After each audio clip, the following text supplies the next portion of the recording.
Disclaimer, I'm going to be calling Lieutenant Torres Hernandez for this entire video. Do I know why? No, not really. Mostly because I'm just thick. But yeah, I should probably let you know now before the comments come in going, "Oh my god, his name's not Hernandez, it's Torres, you moron. You stop talking about this, you don't know what's going on." You're partly right, I'm not gonna lie to you. You're partly right. I'm doing my research and I'm reading comic books now, and because I'm a child. And yeah, just thought I should let you know. And this is a big disclaimer. Sorry about this inconvenience. Yo guys, what's going on? It's UNMED, and I am coming at you with a Falcon and the Winter Soldier review of episode 1. It was episode 1 I just watched. Did I take this day off school for this? Yes. I'm saying this quietly for legal reasons. But yeah, right, so the first episode, it was good. Let's start with my opinions. Okay, it was a good episode. It was a lot more fast-paced than WandaVision. It is what Marvel is. It's what the MCU is. That first episode was original MCU content, unlike WandaVision, which was a sort of different approach, as we all know by this point. But yeah, we'll be going through... Again, I've not got clips because I don't have permission. I've taken screenshots, which all credit... I'll probably have to legally say this. All credit goes to Marvel. I'll probably have to put one of those disclaimers somewhere. But yeah, we'll break down what I picked up from the episode, what I've done, my research on what I recognised. And yeah, we'll just see where this takes us. Hang on, 1 second, yep, we're good. Right, so we start off with Sam on some jet in somewhere in Middle East. He's got to deal with this group who we may or may not be part of Hydra. Possibly. They wore coloured suits which were similar style to those of the Hydra soldiers in the comic books. So there's always a chance. But they had captured a soldier by the name of Sanchez. For what reason, I'm unaware. If you know, tell me, because I could be just missing something. But they've captured Sanchez, and Sam has to go and rescue him. And we see that cutscene, and not cutscene. It's not a game. We see that scene where Sam leaps out of the jet. So we see the scene where Sam leaps out of the jet, and he goes. He falls backwards in that sort of... Do we call it a cross shape? We'll call it a cross shape. We'll call it about a cross shape, shall we? He jumps out. He falls out in a sort of homage, I guess is the phrase, towards Tony Stark, if you remember in the original MCU film Iron Man, when he has all these new bombs lined up behind him and all the explosions, he sort of just stands there with his arms out. So you get that sort of homage. He does it in Iron Man 2 as well when he's getting his suit on the Monaco Grand Prix. So you got a nice little hint there towards Tony Stark in the opening parts of the TV series. And yeah, I'm going to say this now, Sanchez, the soldier in the comic books, is the heir to Sam's Falcon, not uniform, Falcon armor in the comics. So at some point we'll probably see him as the new Falcon taking over for Sam when he takes over as Captain America, which I'd assume is gonna be. I'm assuming this is basically a theory, which we're gonna see at the end of the series, at the end of the 6 episodes. And during the scene, so we'll move on. During the scene where Hernandez and Sam are having their brunch, I guess, Hernandez says, there's a bunch of theories going around about Captain America living on the moon in hiding. So obviously I'm going to come on to what I think has happened to Captain America. Well, Steve Rogers in a minute, because this line just really sort of hit me now, because nobody knows. Sam allegedly knows, but he doesn't seem too upset by it. He seems to just laugh it off. And then he just seems to laugh it off. It doesn't really seem to hit him emotionally hard or anything. Like, that's his best friend that is being talked about, and they're claiming he's just up in the moon. It's just not really a thing you'd laugh at. But yeah, and then in the next, I can't remember if it's the next scene or not, but we'll say it's basically the next scene. We see Sam presenting Cap's shield to the government to put on display in the Captain America Museum and all that. And in here, this is where my theory of Captain America comes in. And it's Captain America is Mephisto. If you didn't, I'm not going to go with them. Oh my god. You have to sneak a Mephisto theory in at some point, surely. There was a fly on the wall, and it's definitely Mephisto, 100%. No, I'm joking. But in all seriousness here, Sam presents Cap's shield to the government to put on display in his sort of tribute room, and he doesn't really show. He shows a bit of emotion, but he doesn't show the sort of emotion you'd have, say your best friend had just died or something. Maybe he died like a few days after the scene in Endgame where he sat on the bench, so he sort of got over it. I doubt that's the case though, and the fact that Marvel hasn't explicitly said Captain America is dead, well, Steve Rogers is dead, just leads me to believe he isn't dead. And this is what Marvel do, they sort of lead you on, they don't say anything explicitly. If Marvel don't say it, there's a reason they aren't saying it, and it'll probably be for us fans to try and make up theories saying Steve's actually alive, blah blah blah blah blah. He probably, to me, I think he's alive. I know a few people think he's alive as well. It's a popular theory, but there's nothing in the show that says explicitly Steve Rogers has died. And the lack of emotion from Sam when he's presenting Steve's shield sort of suggests that to me as well.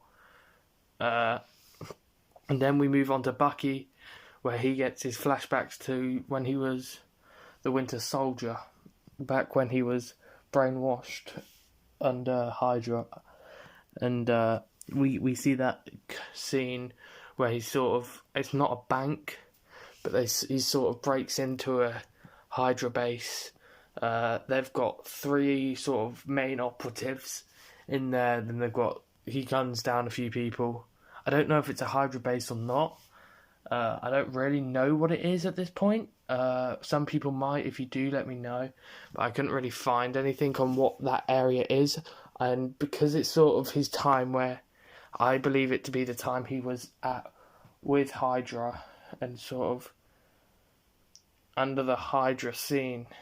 Not under the Hydra scene, is like a part of Hydra at this point and is brainwashed. It might not be a Hydra base, it might have nothing to do with that in itself, but as I said earlier, we saw maybe a couple Hydra members. For all we know, this is what am I trying to think of here? This is when Bucky, I can't think of the phrase.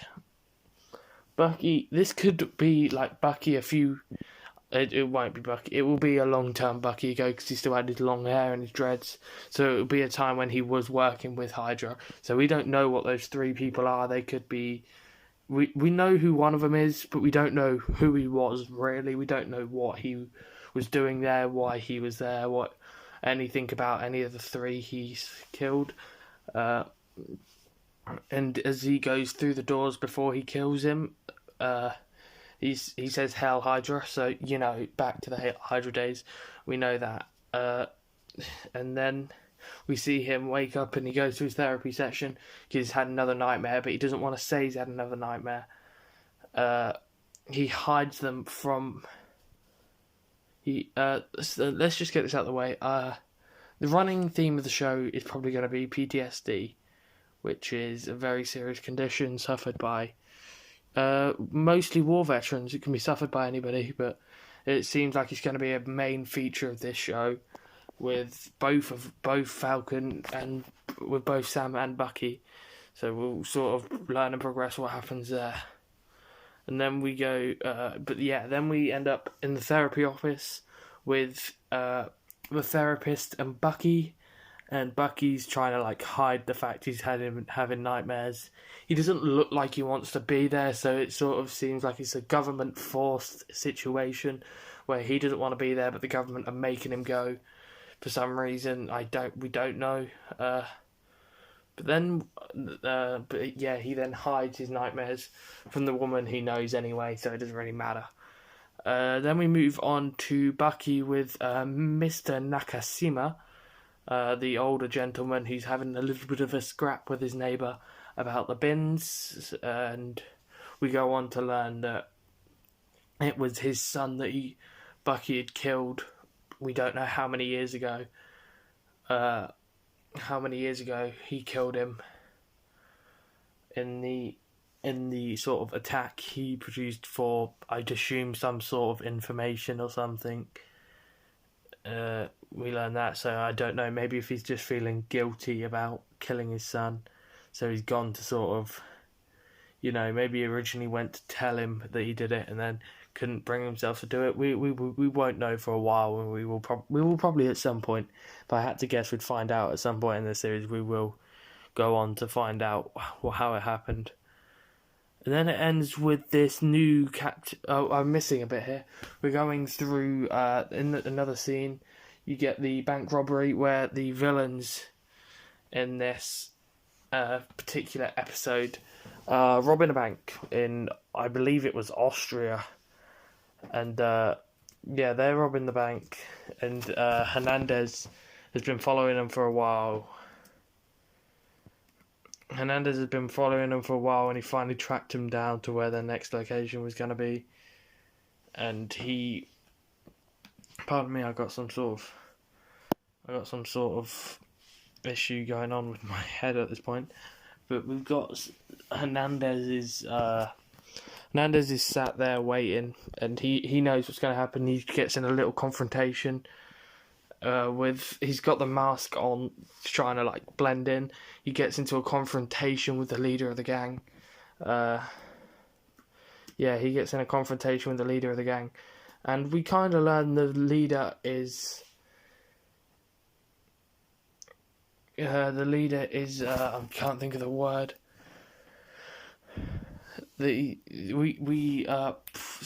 Serum, super soldier serum. We learn that is.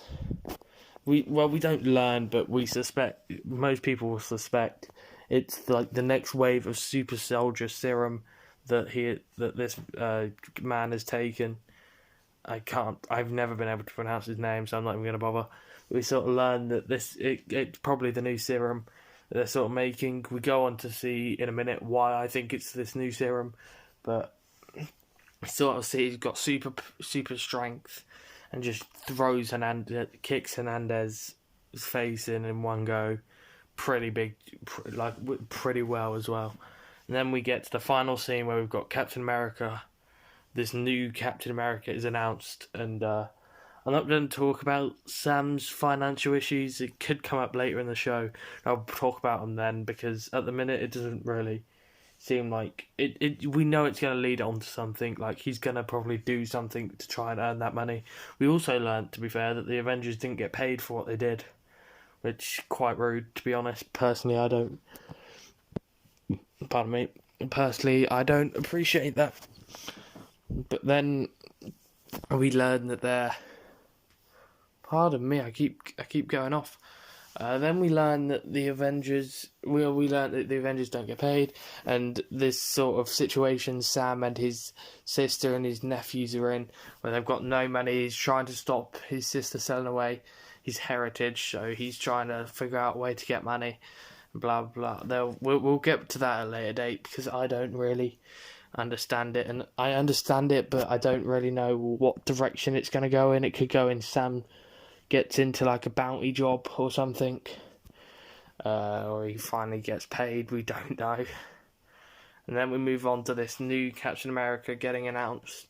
And he's called, in the comics, I believe he's called the US Agent or something. He sort of turns into an evil Captain America. He sort of rides the fine line between evil and good. And in the comics, we get a fight between Sam's Captain America and the US Agent's Captain America in the comics. So that could be something we see later on in this series. For Sam to maybe wrestle back the shield and sort of make up for the mistake he did, not putting it away, but giving it away. And the US agent also in the comics does get this super soldier serum, which is why I believe this is sort of like a new thing that's gone out and they've all paid for it and everything. That's why he's robbing the bank. Maybe he's just trying to pay it off, I don't know. But yeah, that's pretty much it. The villains, I didn't really talk much about the villains. We heard at the beginning Hernandez say that they sort of want not injustice, but what's the phrase? They want unity. They don't want borders. They don't want this sort of like England, Wales, Scotland. They don't want that. They just want one country to like rule the world, and they want to all be interlinked together and that. So they're sort of fighting to bring that back, and it's just that's pretty much all we learn. I haven't read much about them from the comics, so I can't really comment on them right now. I'll probably read something on them during the week or something when I've got a bit more time. But yeah, I think that's gonna be it for this breakdown video. I should probably say now, I'm sorry that there's no clips. I don't. Did I say it? I might have said it. I might have said it at the beginning, but I don't have rights and all that, so I don't want to get in trouble for doing this, as it's for entertainment purposes. So yeah, I would like to thank you guys for watching.